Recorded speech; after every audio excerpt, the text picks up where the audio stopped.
Duncan Clarke, we're here at Lighthaven at Please Don't Kill Us. How you doing? Pretty good. I've enjoyed the event quite a lot so far. Yeah. Coming to the end here. Can you just tell me about your experience? Like, what have you felt about this whole thing? It's been really interesting. A lot of really cool people. I didn't really know what to expect going in. I'd been sort of vaguely aware of the rationalist space prior to this, but the people were a lot cooler than I expected. I don't know. I thought it would be nerdier than it was, but everyone was very, very open, very honest, very cool. Yeah. Well, what were you like? What was the reputational stuff that you were maybe worried about, or like? I don't know. I didn't really know much about the rationalists prior to this. I haven't been to any rat meetups or anything like that. Same. I have a former roommate who was very into like Scott Alexander and Yudkowsky and stuff like that. And so I had been like I had a cursory awareness of the scene, but I didn't know about Lighthaven. I didn't know about the sort of infrastructure behind it. But yeah, and I guess I was just expecting it to be a bit drier than it was, you know? Yeah, more left-brained and like... Yes, nerdy. Yeah, more logical, more like sort of like technical talks about things, and, you know, deep dives into, you know, the Bayesian analysis of X-risk and that sort of thing. It was a lot looser and more sort of like more chill than that. Well, I think we might have done that ourselves, and by ourselves I mean like the whole group of 60-plus people who came in. So they seemed surprised by what happened here as well. Yeah, I mean, do you feel closer to? Are you more interested in rationality now, or are you kind of just like? Oh man, that is my takes on rationalism have ebbed and flowed so much throughout this. Like at first, I was like, "Oh, this is such a cool community," and then I was like, "Oh wait, is this a cult?" And then I'm like, "Oh wait, okay, it's not quite a cult." But like I've gone back and forth many times. It's very much a new kind of thing that I don't think has existed prior to this. Like this sort of structured community that is sort of distributed in space, but has certain nodes of like points of interest, like Lighthaven and things like this. And it's a very physical community. I thought it was more online than it was. Right. But yeah, it's I'm tentatively bullish on it. I think it's good. I think people being interested in philosophy is good generally. Sure. And, you know, people thinking about things and, you know, analyzing their own beliefs and the openness to changing one's mind. I think I appreciate quite a lot about this group dispositionally. Yeah. So. Yeah. No, I think you're right that it might be something new or at least very rare. Yeah, I want to connect that to the CCCRU, but let's do that a little bit later. Sure. Because I want to also ask, obviously there's rationality here, and then there's also like X-risk and PDOM. A lot of talk about AI safety. What was your experience before, and then like how do you feel after this month here? So prior to this, I was familiar with X-risk. I made a video about X-risk, and it didn't perform enormously well. But I was interested in these topics. I read Toby Ord's The Precipice over there. But in that video, I put AI like relatively low, which shocked a lot of people. I was more concerned about AI insofar as it would accelerate other X risks or increase the PDOM of other X risks. You know, things like bioweapons, nanotechnology, that sort of thing. And yeah, this event has definitely shifted my perspective a little bit on that. I've been reading a lot more and thinking a lot more about AI in particular as like a uniquely powerful risk. Just because of the loss of alignment and recursive self-improvement. And, you know, we're kind of charting into, heretofore unseen waters with this, like having something smarter than human beings. Like we've never been in this set of circumstances before. Whereas things like nuclear weapons, I think they're still a very significant X risk today, but, you know, they're objects. You know, we can reason with each other and come to compromises and, you know, decide not to use them against each other. Whereas with AI, it's sort of a black box. Right. Yeah. Yeah, I'm in the same boat, I think. I think it's impossible to hang out here and your PDOM not go up quite a bit. Yeah. Well, yeah, and PDOM specifically, that's an interesting point. Like the sort of probabilistic, like numbers-based aspect of the rationalist community I find kind of notable. because a lot of it's couched in Bayesian analysis, obviously, and like people have their priors and they do these calculations, but it's still essentially based on like, you know, beliefs, right? Yeah. I do wonder how often are they actually, you hear about like back in the napkin Bayesian analyses and like running the numbers. I'm like, I haven't seen anybody do that once. And maybe that's because I'm not it's more so, my impression, at least with the crowd here, is that it's more vibes based, just to get a sense of your take. Whereas, you know, it's a very different take to hear someone say like, oh, my PDoom is 95 in the next 18 months versus someone who says like, oh, my PDoom is like less than 5 over the course of the next 100 years. Right. Like those are very different projections. And it's vibes based, but it's like, it's still a useful heuristic for determining the degree of worry. Yeah. Right? Yeah. I feel like once your PDoom gets over 10%, it's like, it's not even really worth talking about because 10% is enough that even 5, I think, is even 1. Honestly, like if there's a 1% chance all of humanity is annihilated, it's something that's worth paying attention to. Yeah, a lot of attention to. Yeah. Well, I think it seems like humans are doing a good job of starting to pay attention to this. Even in the last month, we had the hugging face attack, and that I don't know. It's hard to tell when you're in here if any of this stuff is reaching normal people. But I remember talking to my friends about this actually, because I do get the sense that we are in a bit of a bubble staying at Lighthaven, in the sense of like, you know, for those like 2 or 3 days, it was what everyone was talking about all the time was the hugging face issue, the hugging face scandal. And it was what my whole Twitter feed was about. It was like top of mind. But then I talked to my friends and they're like, what? Like my sort of normie friends that are just like sort of regular people with regular human being jobs. And they're like, what? Oh, wow, that's kind of weird. It escaped containment. That's a little spooky. But they hadn't heard of it and they hadn't really thought about it. Yeah. Yeah, hugging face. What are you saying? You weirdo. Yeah. I've been comparing it to. I don't know if this is useful or not, but I think it's kind of funny. I've been comparing it to if you like worked on a mid-budget movie, and then you go to the premiere and you know all the stars and you've been having all these conversations and everybody's congratulating you, and then you go see it and it's so exciting and you're like, I'm at the center of the world. And then you like check Rotten Tomatoes and it's got 2 reviews and like nobody cares about this movie. Yeah. That's what it feels like being here, where people before this started were being like, this might be the most important place in the world. I'm like, all right. Yeah, I highly doubt that's the case. And again, I think part of my issue I have with a certain persuasion of X-risk AI people is the complete, just completely ignoring all other contenders, like climate change. They're like, oh, you know, AI is way more of a risk. Let's not even think about it. Let's not even, spend any time worrying about this because it won't annihilate us all instantly. So, this is more top of mind, which I understand that, but it feels very myopic and very single issue. Yeah. Yeah. Well, I mean, these people are very convicted of what's happening, so that I don't blame them for being a single issue, but I don't know. This is a strange place. I do like the people here, though. Going back to absolutely, yeah, they're all great people. The community and like the openness of this place, it is shocking. I don't think that's an exaggeration to say that you get here and you're expecting something, and then it just ends up being a totally different kind of community. Yeah. Yeah, in a very cool way.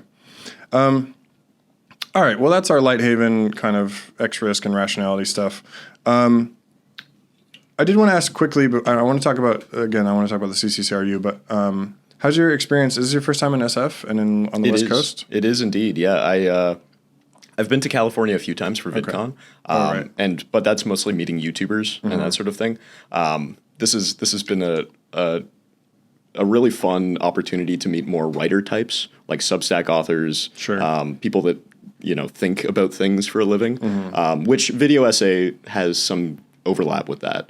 But yeah, this is my first time in SF. Even just, I remember the drive here with Brogan and Greg, and just like seeing how every billboard was just some AI startup, some B2B SaaS company with like a serif font describing like an early Apple sort of thing, like trying to be at the forefront, appealing to.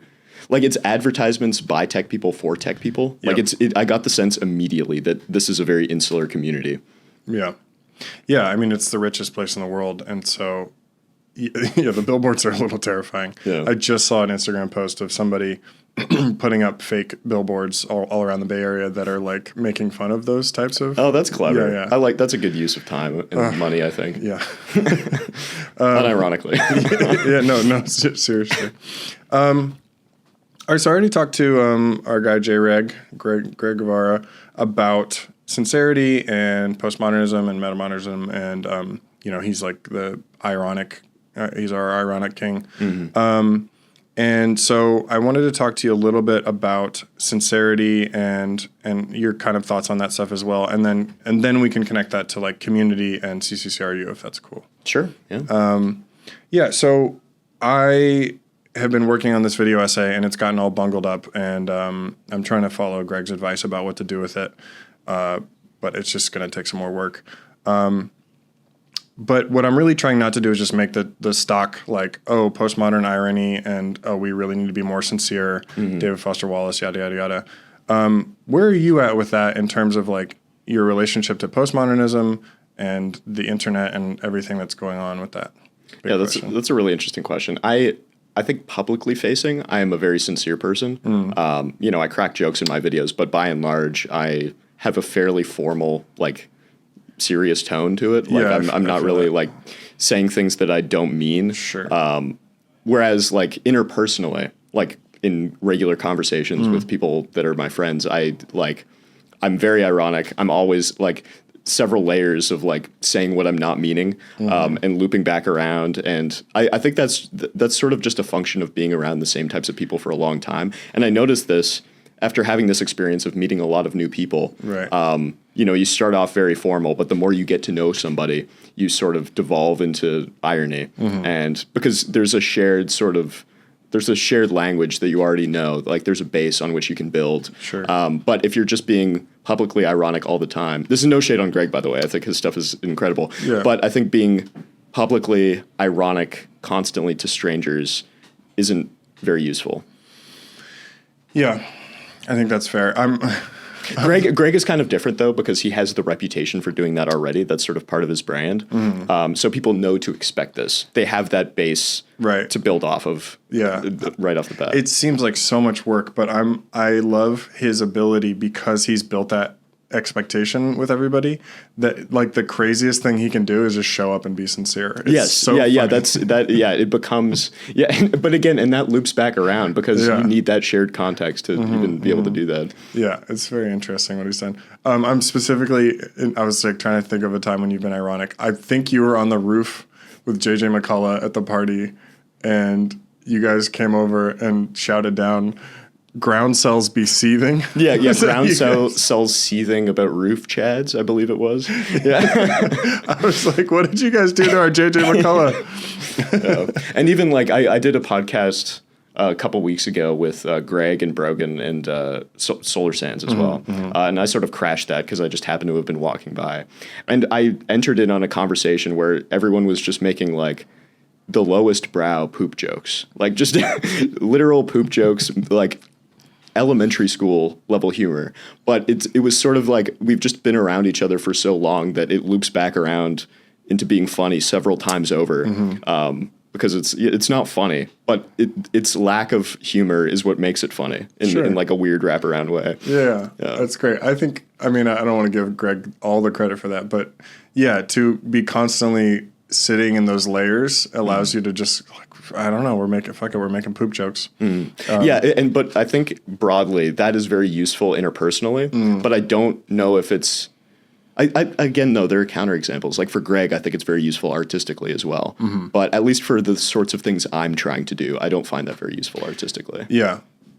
No, I'm trying to obviously build my own YouTube stuff. And initially I was like, oh, I should kind of follow that formula. And as I was writing, I was like, no, I'm not going to be Greg. I think it's like CJ. Yeah, it's a dispositional sort of thing. Like I feel the same way. I'm not that type of guy. You need to be a certain type of guy to be able to have that be your art. Right. You got to be who you are, even on YouTube. So another big question. Sorry ahead of time, but if we're going past postmodernism, and this is like the crux of my problem when I think about all this stuff, is in theory we've moved past it, and like Trump is very postmodern, and the internet still has a lot of postmodern humor. In theory, we're on to something like metamodernism or whatever you want to call it, but it's not taking root, and it doesn't feel alive yet. I was wondering if you have any like feelings about that. I don't. I haven't read very much about metamodernism. I'm familiar with the concept, and I like have a cursory, vague understanding of it. But yeah, I mean, it's definitely less culturally impactful than postmodernism. Obviously, like people not saying what they mean. Could you describe the sort of metamodernism, like a metamodern culture that you're describing? Like, what would that look like? Did you see Everything Everywhere All at Once? Yes. Yeah. That is kind of the quintessential metamodern movie to me, because the multiverse is a very useful metamodern or postmodern metaphor, because it's just like splitting up everything is subjective, and everything's happening all at once. And that's the feeling of the internet, and that's the feeling of postmodernism, I think. But ultimately the movie's like, no, we reject that, and I'm just here with you. I think the end of the movie is like, I'm just here with my daughter, and we're being people, and out of all the possibilities, like I choose to just be present, and that's a sacrifice, right? I think like part of the movie, she could have become a famous actress or whatever. That's the feeling of metamodernism, is you can't go back from postmodernism. We know that things are subjective. We know that we're all living in our own little bubbles, but you do ultimately have to go back to modernism to some degree, and like lay down hard values. We can't just exist in the subjective all the time. That makes us spin out in the way like Greg was on the internet. I think I think Bo Burnham is a good example of at least like seeing like where postmodernism leads you, and sort of identifying that in a metamodern way. Because we have crossed the Rubicon, like we've passed the point of no return culturally. Even like people that don't know any of these terms, like they're living in a world where that is the case. So it's sort of implicitly understood. And I'm bullish on that metamodern shift. And I guess, like, as we've been mentioning with Bo Burnham's Inside and Everything Everywhere All at Once, like, there are artistic products that are taking that stance. And I wouldn't be surprised if we saw more of that. But I don't know exactly... I don't know exactly what that world would look like on a cultural level, in the way that postmodernism has sort of permeated our culture. Would it just be a sort of... Because if everybody is independently selecting a frame to work under by choosing from the constellation of postmodern possibility, what does that look like? Like, it would still sort of be everybody living in their own world subjectively, but just being more committal in a vague sense towards their own. Yeah. One thing Greg said when we talked is everybody just gonna wish they were a modernist. Like, that's the feeling of metamodernism. Right. It's like, I wish I could just be. He was talking about mech suits. He's like, I wish I could just be in my mech suit without like getting out and examining it. And without knowing that I'm in a mech suit. Yeah. But we're trapped. We're forced to be in the mech at all times. You have to watch yourself. All of that. I mean, at the risk of being a little bit too romantic, I think there's like a fight to be had there. And this is like my study and my kind of like thing that my particular hyperfixation is culture trying to fight back against postmodernism. And like, I still love Family Guy and South Park. Actually, that's a lie. I don't like Family Guy anymore. Fuck Family Guy. The Simpsons or something, Yeah, I still have love for that kind of postmodern ironic detachment and like tearing down of bullshit institutions. But Foster Wallace said this like 30 years ago that that's run its course. We did plenty of that, and now we need to like grow up and instantiate some meaning and some values. Well, I think the Family Guy example is actually really interesting, because I think Family Guy does have that sort of postmodern, like, nothing matters, let's tear everything down, let's make fun of everything. Whereas The Simpsons, which preceded it, I think was more metamodern in a lot of ways, in the sense that it was tearing down stereotypes and institutions and, satirizing basically contemporary American life broadly. But there was still a sort of sincere return and appreciation of that. Like the nuclear family structure. Like, Homer would be like a piece of shit and do something stupid. But then, like, at the end, there would be like some heartwarming thing with his family. Yeah. Like, are an exceeding amount of like deeply moving, like heartwarming moments in The Simpsons that are played completely straight in a way that something like Family Guy doesn't really have. Right. Yeah. Family Guy took the like Flanderization of all those characters and just turned it up to 11. And so just like hyperspeed, terrible. Like Homer would strangle Bart in an episode, and that was just like Family Guy was like, we're doing that right away. Like, yes. All of it, all the time. Like the baby's going to kill the mom, kind of all that stuff. I think the 90s had like Seinfeld, which famously Larry David said when they're writing the show, no hugging, no learning was like the tagline for the writer's room. That's like the worst example. The Simpsons and especially The Office had what I would call like sincerity at the end of irony. So you have a 25-minute episode and it's just full of tearing everything down and deconstructing. And then they give you a little pinch of sincerity at the end just to make you feel okay. And I think that was like the gateway drug leading through. So the guy who made The Office, the American Office, then went on to do Parks and Rec, which was more sincere. Yes. Yeah, leaning into that even heavier. And again, though, too, because it's like I think the central issue with this, at least artistically, is that you run the terrifying risk of being corny. Yes. You know, you don't want to be corny. And I think The Simpsons, they really hit that line of like avoiding like, you know, egregious corniness. Yeah. But I think that's why this is such a hard game to play, is because no one wants to be corny, you know? Yeah. You don't want the big hug box where, you know, everything works out in the end, we all get along. Because we know, like, we've already crossed the Rubicon with postmodernism. We know that on some level, this is kind of, you know, our own construction. Yeah. So this is, I mean, Foster Wallace said this exactly back in like 1990 or whatever. The fear of being really human, since to be really human is probably to be unavoidably sentimental and naive and goo-prone and generally pathetic. That's what everybody's afraid of, is if you look naive, if you look like what he called, you have single entendre values and you're not watching yourself, yes. like, what an idiot, right? Mm-hmm. This is all from E Unibus Plurum. Right, yes. If you read that. So going back to Parks and Rec for a second, Michael Schur is the guy who did The American Office. He was Dwight's brother, but he also like created the show. And he explicitly in interviews has talked about E Unibus Plurum. Really? Yeah. So he's like a direct lineage from DFW. He really cared about this stuff, and that's why really fascinating. Yeah, it's great. Yeah. And so he made Parks and Rec, and then I'm gonna miss Brooklyn Nine-Nine, and then The Good Place. So he had a very direct line of like getting more sincere and eschewing that postmodern, you know, constant tearing everything down. But also not doing it in a sort of like, I have my fingers in my ears, I'm not aware of postmodernism sort of way. Like in a way that's actually engaging with that, you know, that background, this sort of meta culture, if you will. That's been happening. Yeah. And I think that's what metamodernism is. It feels, I was writing about this like 6-7 years ago, and sorry. Nicely done. We got there. Bring it around. Let's do some poop jokes. Yeah, I was writing about this back then, and I felt like more in touch. And CJ also released a video at that time, the Bo Burnham, Jeff Bezos one, that was like about the same stuff. And I was like, we did it. We found it, and we're going to keep moving forward. And then Trump has really just like shat on all of that, and so has the internet. So I don't know. I do rather dramatically conceive of it as a cultural battle where we have to be promoting stuff like, it kind of fell apart in the end, but Ted Lasso. Right. Yes. Yeah. I think that is encroaching too much on corny.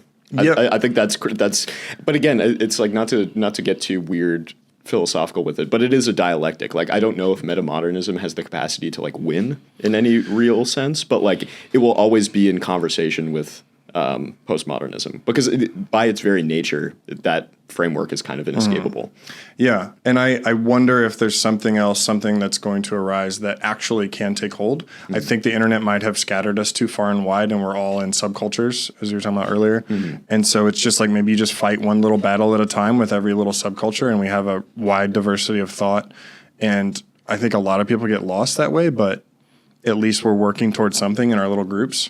And if I can bring it full circle, like I think that's what Lighthaven might be, is they are kind of trying to create their own religion and believe in something wholeheartedly and and without reservation.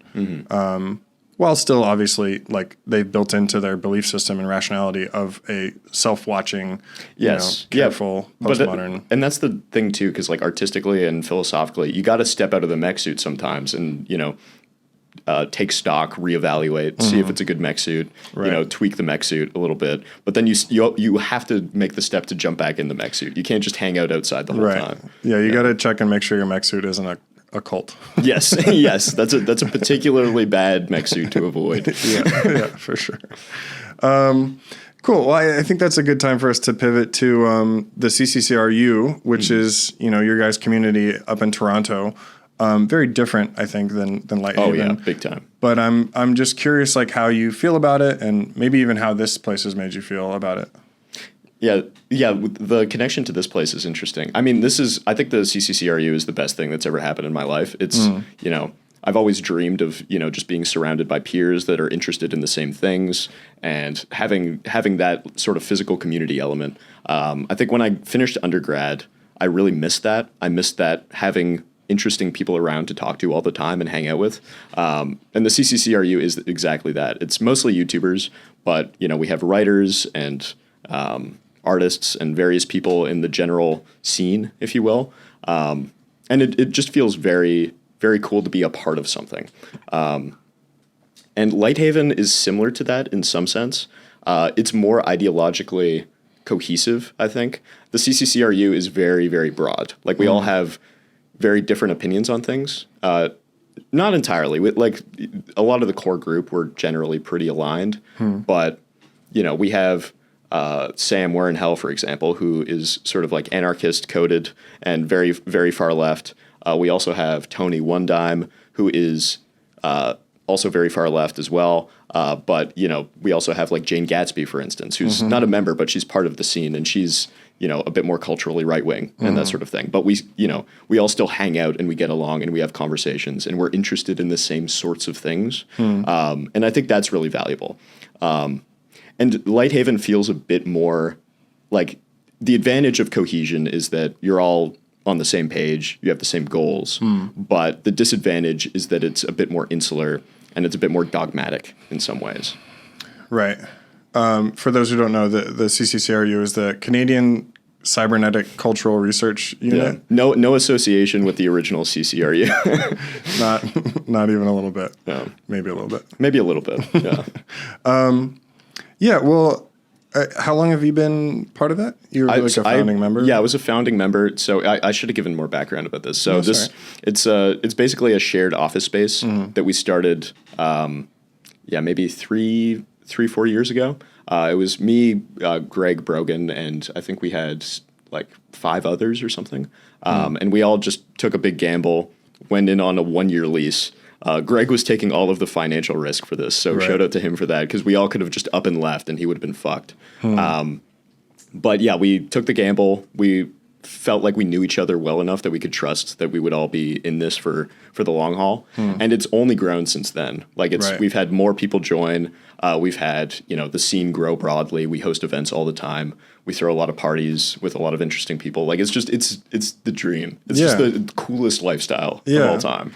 Yeah. Well, I mean, one thing I think I've seen here at Lighthaven is when you build something cool, then you have something to protect. You have to start being careful about it, and that that causes problems a little bit. It feels like you guys are going to keep growing, and I think to some degree that's exciting. But I've probably heard at least a dozen people here who are like, I'm coming to Toronto. I'll see you guys there, including me. Like, I want to come next year, maybe. Well, and even going around VidCon, like when we explain what this is to like regular YouTubers, like the average YouTuber, they just sort of sit in their bedroom all day making videos, and then occasionally maybe they'll go to VidCon annually and meet other YouTubers and peers, and then go back to the bedroom. Whereas they hear about this and they're like, "What? You can do that?" Right. And it's like they get their minds blown. They want to come visit. A lot of them have, and they've been like, "Wow, I want to start this in LA, or I want to start this in Australia, or something like that." And that kind of has happened, right? There's like one in Austin, sort of. Yes, there is one sort of like tangential unit in Austin, but it's not entirely YouTubers. There's also just like various tech people, and yeah, I know there's one there are murmurings of one starting in LA as well. Not like directly associated with us, but, you know, people trying to mimic the structure of what we've built. Right. Thinking about the CCCRU and thinking about it maybe growing, and like the ideal is that everybody just builds their own city, and then you have more places to go. And like you guys are, I don't know, maybe this is where the world is heading in general. Like when I see Lighthaven and I see the CCCRU, I'm like, well, this is just what makes sense. Like this is what people should be doing.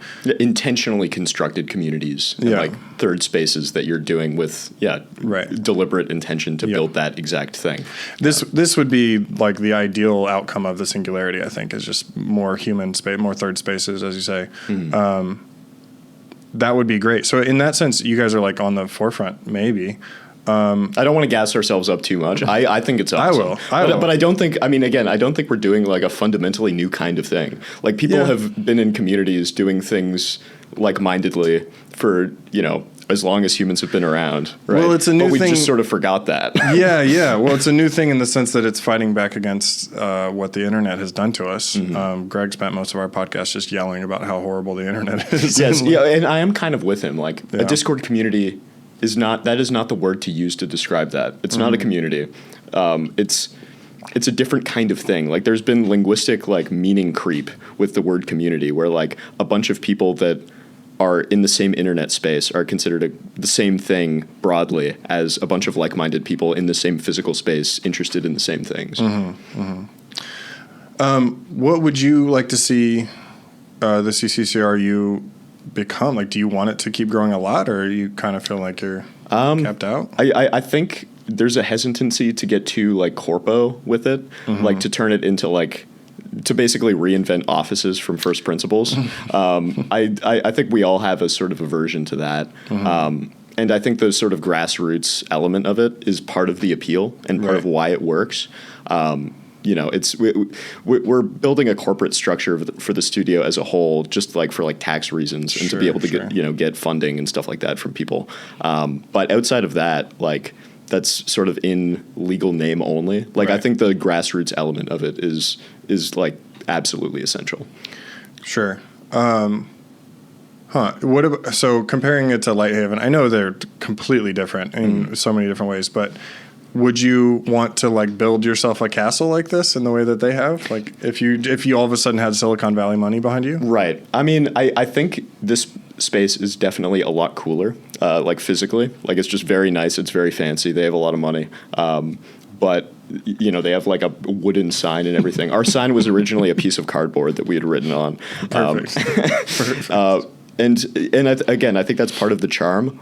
I think having it be a nice space is very useful. But what I think is the mistake is living together. I think that is, and like, I know not all the Lighthaven people live together, but I think it being a third space specifically is absolutely essential for this to work and make sense. Like, because then it's like, then it's just it turns into just a big group home, right? Which I think is a different kind of thing. Yeah. Well, to be fair, I think most people who come here when we're not doing something like Please Don't Kill Us they don't live here, but yeah, it's certainly made this a more intense experience, and socially and interpersonally. There's a lot going on. 60 plus people is way more, and like people who want attention, people who are creative. There's a lot of energy here that is, I don't know. It's I've never seen anything like it before. Yeah, no, I haven't either. Yeah. It's really fascinating. And the other day too, I visited Vivarium, which is a more tech kind of thing. It's like a group space where a bunch of like engineer type people like link and build basically. And it was very reminiscent of the CCCRU in a lot of ways, in that it was a third space. Nobody lived there. Okay. It was in like a warehouse, and it was very cool. They had a bunch of cool decorations and stuff, but it was an intentional shared space for people interested in the same things. They're interested in very different things than we are. Right. And you know, I don't know if I vouch for any of them. I don't really know them personally, but it seems like the same kind of thing, and I think that's the angle to take on this sort of thing.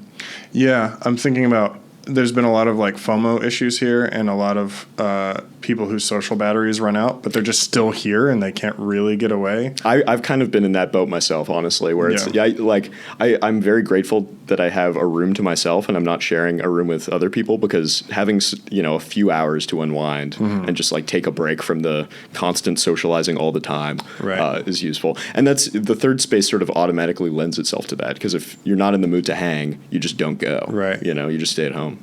Right. Well, yeah, I hope this kind of stuff keeps growing and building. I think Lighthaven also is just going to grow almost against its will as well. It's incredible how you don't even need to really try once you get started. Like, once you have a space of interesting people around, then other interesting people see that and want to become involved. And so it just balloons out automatically without you really trying. Yeah. I think one of the issues of postmodernism is that like community is deeply important and necessary, but it's so much harder. Like it is just by default. There's like, again, as soon as you build something, you got to protect it. And then, you get... And it's cringe to have something you believe in and protect.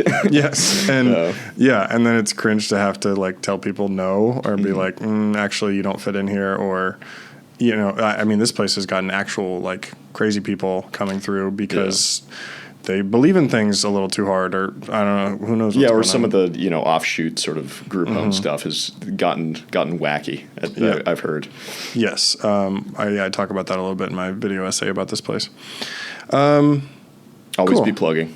Yeah. Check out my video essay with it's really good. It's 500 really good. views. Oh, thank you. All right. We have to go to a thing in a little bit, but if we have a few more minutes here, I wanted to talk to you about pedagogy, because I've been a teacher for quite a long time, not in the last 3 years, but I taught overseas for a long time, English Lit, and you are working still in building like lesson plans and working on online courses and working with professors to build out online stuff, and I think that's lended itself very well to YouTube as well. Sure. One thing that I think I'm a big advocate for is video essays as pedagogy. I think is very untapped. Oh, I was just talking about this. How do you mean? So, for instance, there have been a couple projects I've worked on, courses where we've pitched the idea of, instead of having just a 1 hour lecture video for every module where it's just a talking head in the corner going through PowerPoint slides. Students have seen that thousands of times. They know what to expect. It's kind of boring. It's kind of dry. To shift from that into sort of shorter, tighter MIDI lectures where we have them stand in front of a green screen. There's visuals. We have, people doing motion graphics. It's like visually stimulating and visually interesting and well paced, and like the pacing is controlled and edited. And the students love that. Like the unanimous sort of like, this is good for my learning. I'm way more stimulated watching this instead. Right. I think a lot of YouTube video essays aren't very pedagogically successful for a variety of reasons, but I think using those techniques in like formal academia might be the future of academia, if there is a future. Yeah, I was just talking to Brogan and somebody else about this. I hope that's the case, because I've also talked to some people here who think, shout out to CJ the X, are worried about video essays dying. And I think it's just oversaturated. There's just a lot of people who are just making a video. It should be an essay, but then they put some pictures behind it. And it's like, great, you did it. Yeah. Ken Burns zooming on Google image stuff. Right. That should probably just be an essay, but you wanted views. You want attention, which Substack has much less of an audience than YouTube does. So it makes sense why. Yeah, and so that's like kind of working, but I think video essays, when they're done correctly, the visual actually explodes the essay into something way more interesting and beautiful and rich. And even just using motion graphics and images to like communicate what you're describing. Like even if it's very abstract, that's something I'm really interested in. Like using, just motion graphics to convey what I'm describing and make it like click more intensely. Yeah, there's an intertextuality there where you can A to C something. I was talking to CJ about this. I think they're so great at talking about an idea, maybe a rich, complex idea, and it's like, I get it, but then they add in a joke or a visual or something that isn't, it's not just describing the thing. It actually teaches you something in the process of transforming your brain. So the visual component and the audio really does make the essay way bigger than it otherwise could be. Yeah, I mean, we're multi-sensory creatures. Yeah. It makes sense if we're trying to convey information from one person to another. It makes sense to take advantage of all of those modalities. Right. Yeah, they say that if you're having a conversation, 90% of the communication is nonverbal. So, yeah, an essay is limited. I mean, I don't know. Essays are good for their text type in their context, but I hope that you're right, because right now, 97% of professors in the world probably don't even know what video essays are, let alone could make one and edit and do all that stuff. And so I hope that this next generation is going to become more fluent in that. And then we don't have to sit through this, like, a terrible lecture that somebody's done 50 times before and they're bored as shit of it, and they're hungover and they don't care about the student's experience. That was most of college for me. It's like, why would I do that if I could get a very compact video essay that was produced? It took hundreds of hours to make, and it's like perfectly delivering that information. Yeah, and I think even like lower brow stuff too, like memes, are like very semiotically powerful in communicating like abstract concepts to people. You know, distracted girlfriend meme or something, communicating like being tempted by something and then avoiding that other thing in service of that. Like just like very basic conceptual structures that you can convey like instantaneously with an image.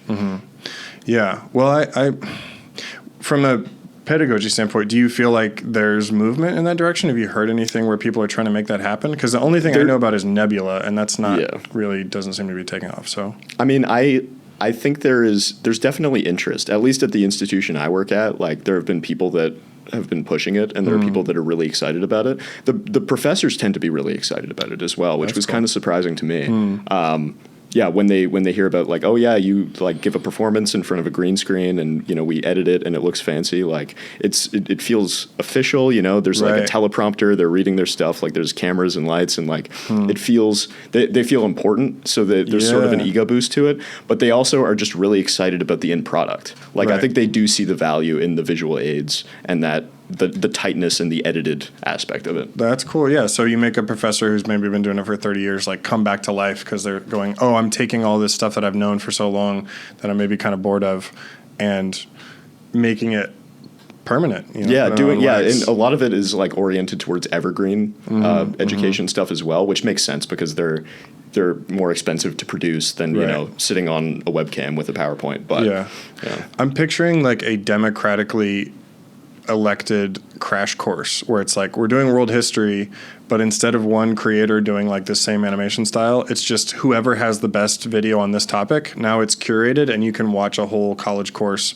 with the best professors in the world telling you about all these different topics. I follow that, and I think it's been staring us in the face for a while because there are many courses I've worked at where professors will link to like crash course as supplemental material. And so it's like, why not just make that in-house? Like, if you have the resources, I think that's the way to go. Right. Because it's like a crash course is good, but I don't know if it's university level material. Most of the time it's like middle school, high school stuff. Yeah, I mean, that would be an incredible world. Because right now, I think, especially people here who are very left brain and spend a lot of time thinking about complex ideas, they're watching lectures on YouTube, but it's not produced. It's just a camera in the back of a classroom. Yeah, and I'm that type of guy too. I love watching lectures on YouTube. That's very much my thing. But, you know, for the dopamine Gen Alpha Zoomers, like having the tight editing is really valuable, I think. Yeah, there's one of my favorite videos that has almost no views is this guy. You ever seen this Southern professor, Rick Roderick? Oh, he's grereat. I love him. Yeah, his voice is so funny. He's very good at explaining things. Somebody took his talk about Baudrillard and and the simulacrum and made it hyper real. Oh, I think you showed me this. Yeah. It's like a 30-minute lecture, but the whole video is edited to be hyper real, and I'm like, perfect. That's art. Yeah. And that's the sort of thing, no one has done that. Like, that is a fundamentally new kind of thing. Yeah, well, it's got like a couple thousand views, so I don't know. There's got to be space for that at some point, though. I think maybe as all this money starts to spread around for different ideas, maybe it'll start with X-Risk. Who knows? Maybe all this money about the end of the world because of AI is going to start formalizing this stuff. I don't know. Well, cool. Maybe wrapping up here a little bit because we have to go to our meeting. you have been working on videos, and the talk you gave us was about framing your videos in certain ways. And so I'm wondering, are there any new ideas you have in terms of different ways to frame your videos? Or are you still kind of working on icebergs and tier lists and stuff? I'd like to step away from icebergs and tier lists if I can. They do tend to perform very well, but I feel like it's very limited, especially pedagogically. Icebergs, it's not useful to structure a curriculum from the most cursory things to the most obscure. Like, that can occasionally be useful, but I think generally it's not the best way to convey information. But yeah, I don't know if there's like another format like that's on the horizon, but I think in general using memes broadly in essays is very useful. And even just taking advantage of existing formats. Like, I know one viral thing that happened recently is like the 7 levels of blank. So it'll be like the 7 levels of logical thinking, yes, or the 7 levels of American history or something like that.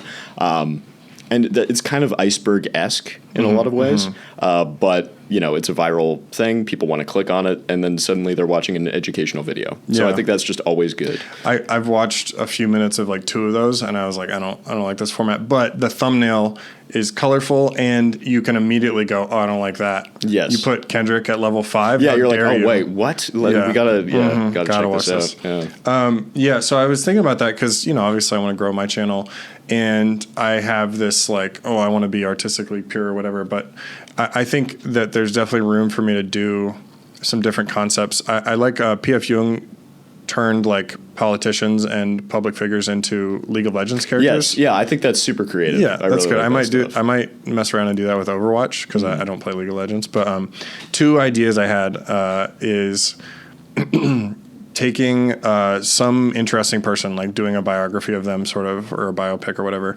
Not a biopic. Like an essay about them. Just whatever. A video essay about a person, and treating it as a hero's journey. So doing each step of the Campbell's, I don't know. Yeah, but constructing a narrative around it in some way. Yes. Yeah.